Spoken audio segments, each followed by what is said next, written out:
Tata কর কাকাইকে বাড়া, তুই চৌকাট থেকে বাড়ি গিয়ে টাটা কর, টাটা বাই কর, বাই কর, বাই কাকাই। বড়মশাই চলে গেল ওর কাজে, আমি আমার কাজে লেগে পড়ি। যে যার কাজ সেটা শেষ করে নিই, ও তার দোকানের কাজে, আমি আমার বাড়ির কাজে। ওই বাড়ির কাজে এবার সকালবেলা তো ঠাকুর পুজোটা করতে চান টান করে নিয়েছি, সকাল থেকে উঠে সব কাজ শেষ হয়ে গেছে। চানটা করে এবার পুজো টুজো করবো, তারপরে ভাত টাত বসাতে ছাদে যাব। এখন পুজোটা করে নিই। বলে সারাদিন কী করি আমি সেটাও ভাবি, চুপচাপ তো বসে থাকি, আমি কিছু কাজ করি নাকি? এগুলো তো কাজ না, এগুলো তো আমি খেলতে বসে থাকি, কাজ নাকি? তো সে বাদ দাও, কী কষ্টের কথা আর কি বলবো। যতই করি তাও স্বামীর বাড়িতে মন জুগিয়ে চলতে পারি না, এটাই হয়েছে মেয়েদের ভাগ্য, বুঝলে তো। এই যে পুজোটা এবার করে নিই। রাধে রাধে। এই যে দেখছো আমার লাড্ডু গোপাল, আমি এখানে এসেছিলাম যখন প্রথম, তখন মেলা থেকেই লাড্ডু গোপাল আমি নিয়ে এসেছিলাম, আমার খুব পছন্দ হয়েছিল। তো একে আমি আমার ছেলের মতনই খুব ভালোবাসি। পুজো করার সময় ওকে আমি খাইয়ে দিয়ে নিজের হাতে সব কিছুই করি, বুঝলে তো। পুজো পার্বণটা হয়ে গেলে তারপরে আমার বাকি রান্নাবান্না দিকে যেতে হবে, সেই জন্য আমি পুজোটা করে নিচ্ছি সকালে উঠে। আগে চান টান করে পুজো হয়ে গেল, তারপর বাকি কাজ থাকবে। আমার গোপালকে কী সুন্দর দেখতে, আমার লাড্ডু গোপাল, কারণ নাচার যেন না লাগে।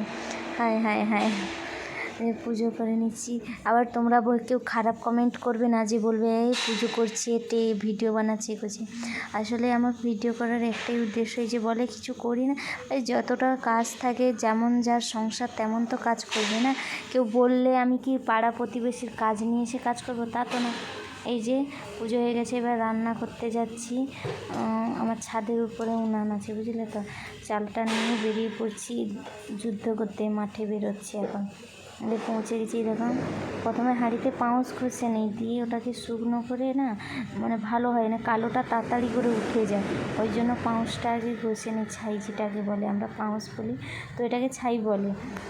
দেখো কি রোদ হয়েছে, পুরো ফাঁকা ছাদ, ছাদের মধ্যে কিচ্ছুই নেই, আমি শুধু মাঝখানে ওই উনানটা আছে বলে ভাতটা করতে। এই যে আলু ভাতে আর ডাল, আলু মাখা আর ডাল করব, সবজি টবজি কিছু ছিল না, সেই জন্য আলু মাখার ডাল হবে। ভাতটা উনানটা ধরিয়ে দিয়েছি, এবার থাকবে, আমি নিচে চলে যাই। উনানটা একা একা ভাত হবে, আমি এসে আবার একবার উনান থেকে দেখে যাব, বুঝলে তো। বাড়ি চলে যাবো, থাকবো না এখানটায়। এই যে জামা কাপড় ধুতে এলাম, কারণ জামা কাপড়টা ভিজাতে ভুলে গেছি চান করার সময়, মনে ছিল না, ওই জন্য পরে আবার আমি জামা কাপড়টা ধুবো বলে গেছি। বাথরুমে গেছি তো ফুল প্যান্টে ভিজে যায়, ওই জন্য হাফ প্যান্ট পরে নিয়েছি। ওই জন্য কী বলে, জামা কাপড়টা ভিজিয়ে রাখি, এখন ধুবো না পরে ধুবো। দুটো বাসনও থেকে গেছিলো, সেই জন্য ধুয়েও নিতে হবে। ওই জন্য দেখছি আর কি জামা কাপড় থেকে গেল নাকি, কারণ আমি রোজ জামা কাপড় ধুই না, জমিয়ে রাখি, 2-3 দিন হলে বড়মশাই আর আমার এককালে জামা কেচে ধুয়ে মেলে এসি। কারণ এখানটায় জামা কাপড় মানুষ আগে যেতে পারবে, সে আগে জায়গা নিয়ে জামা কাপড় শুকাতে পারবে, যে পরে যাবে তার জায়গা হবে না। ওই জন্য 2-3 দিনের বেশি জামা কাপড় হয়, 2-3 দিন বেশি করে জামা ধুয়ে দড়িতে টাঙিয়ে রাখি। এবার দড়িতে টাঙিয়ে রাখলে কি হয়, জায়গাটাও বেশি করে আমার থেকে যায়। ওই জন্য এককালে জমে, শুকনো জামা তুলি, ভেজে জামা উঠাই, ওই জন্য এককালে ধুই। আর বাকি কী বলে গো, জামা কাপড়টা ভেজানো হয়ে গেল, থাকলেও এবার পরে করবো কাজটা, বাকি যে কাজগুলো আছে করে নিই। জামা কাপড় হয়ে গেছে, বেশি বাসন নেই, 2টা থালা আর একটা কড়াই থেকে গেছে গো, ধুতে মনে নেই, চান করে ঝটপট করে বেরিয়ে গেছি, আর বাসন ধোয়ার কথা মনেই নেই, ভুলেই গেছি যে 2টো বাসন থেকে গেছে, ধুয়ে নেব। মন যে কোথায় থাকে ভগবান জানে। তো এখন নতুন নতুন ব্লগ বানাচ্ছি, তো তাই আমরা কথা বলতে হয়তো ঘাবড়ে যাচ্ছি, কি বলে ফেলছি। তো বন্ধুরা একটু ভুল ত্রুটি হলে মাফ করে দিবেন, কারণ এখন শিখছি ব্লগ করা, বুঝলেন তো।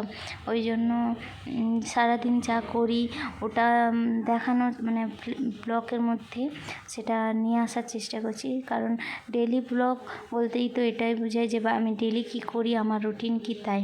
আর আমরা তো কোথাও যাই না, বাড়িতেই থাকি। আর গ্রামে গঞ্জে হলে এদিক ওদিক করে ভালোভাবে ভালো ভিডিও হয়, এর তো গ্রামে না, বাইরে এক রুমের মধ্যে সব কিছু। খাওয়া দাওয়া করিনি, মুড়ি খাচ্ছি। আর আমি বলছি যে লাড্ডু মুড়ি আমার দারুণ লাগে খেতে, বুঝলি তো। এখানটায় তো কোনো মিষ্টি পাওয়া যায় না, এই বোঁদের লাড্ডু পাওয়া যায় আর একটা ওই প্যাড়া পাওয়া যায়, আর কিছুই পাওয়া যায় না। খাবে মন করলে কিছুই খেতে পারবে না, পড়ার দিন এখানটায় পাওয়া যায়, কিছুই পাওয়া যায় না। মন করলে ওটা খাবে, আমাদের বাঙালি খাওয়ার বেস্ট খাবার। আর এখানকার খাবার কিছুই খেতে পারবে না। নারকেল তেলে খাও আর না হলে না খাই, যা পেয়েছি মুখটা মাখাচ্ছি আর লাগিয়ে বলছি যে দেখো মুড়ি মিষ্টি খাচ্ছি, অনেকদিন পর খাচ্ছি, মানে অনেক মানে ফার্স্ট বলতে পারো এখানটায় আমি খাচ্ছি এইরকম মুড়ি মিষ্টি মাখিয়ে, ফার্স্ট টাইম খাচ্ছি। বাড়িতে থাকলে খুব শান্তি, খাওয়ার পরে অপূর্ব খেতে, এই স্বাদের ভাগ হয় না, এই স্বাদ শুধু স্বাদই হয়ে যায়, এই স্বাদের কোনো ভাগ হয় না। সেই জন্য বসে একটু বলতে সবাইকে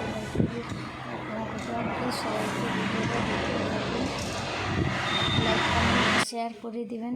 ভিডিওটা ভালো লাগলে অবশ্যই। এই যে দিদির বাড়িতে এসেছি, বুঝলে তো, আমার দিদির মেয়েকে দেখো, এত বাড়ুয়া পুচকি মেয়েটা, কি বলবো। বিকেলবেলা ঘুম থেকে উঠে বললাম বরমশাই খেতে আসেনি, তাই আমিও খাইনি, শুয়ে গেছিলাম, ঘুম ধরে গেছে, এবার উঠেছি কিছু একটা খাবো, খিদা পেয়েছে, খাই। যে এই যে বিকেলে বৃষ্টি হচ্ছে। টাটা, বাই বাই, সবাইকে আজকের মতন ব্লগে টাটা। আর সবাই ভালো থাকো, সুস্থ থাকুন। ভিডিওটা ভালো লাগলে লাইক কমেন্ট শেয়ার করতে থাকুন, আর সবাই একটু প্লিজ কমেন্ট করে দিও।